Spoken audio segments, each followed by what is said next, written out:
while we're talking about high-profile bills with your signature on them, the Washington Post ran a story yesterday about the city's system, if that's what you want to call it, for issuing licenses to sell medical marijuana. How do you think the system, if that's what you want to call it, has worked so far?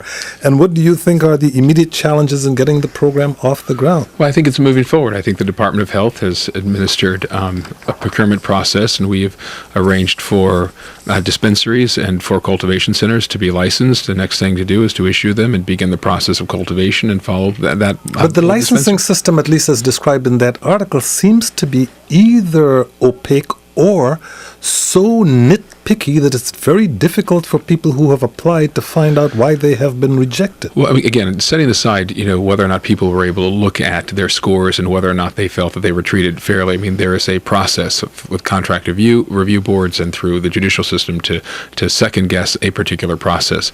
I believe that we are on track to have medical marijuana available to sick individuals by the first of the year at the latest. And, we intentionally constructed a very conservative, rigid system to avoid the mistakes. Is it transparent enough is my question. Well, I mean, I think... Because given what's been going on in the District of Columbia recently, involving members of the council, people are very suspicious of anything that is not transparent.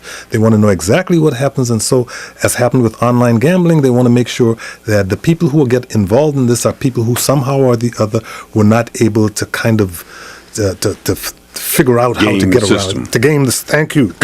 Well, look, I think that's the reason that courts exist are for these types of challenges. Obviously, the council, and I made a very, very conscious decision to remain 10,000 feet away from anything involving the contracting and procurement of these dispensaries and these cultivation centers. I wanted nothing whatever to do with how these decisions were made.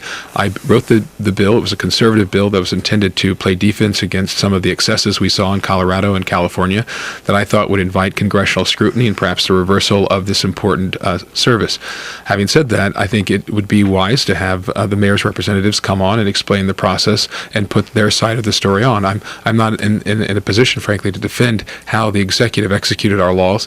At this point, that's for the courts to decide. But it's my understanding that you are not so happy that there's not more local representation among the groups clear to grow. Well, it would have been nice, candidly, to have had local ownership of the dispensaries and of the cultivation centers.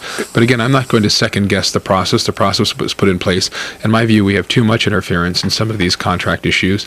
The council often oversteps its rightful responsibilities, and intrudes into the executive and vice versa.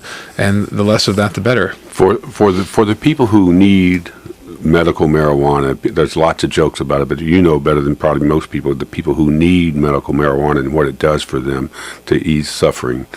When do you think these sales will begin?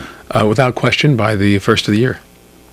By the first of the year. And again, it is not as quick as we would have liked, but we don't live in a perfect environment. We have to understand that. But there are people who needed it yesterday. Right? And that is right. And it's regrettable, but we're playing defense, as I said, against the possibility of congressional interference.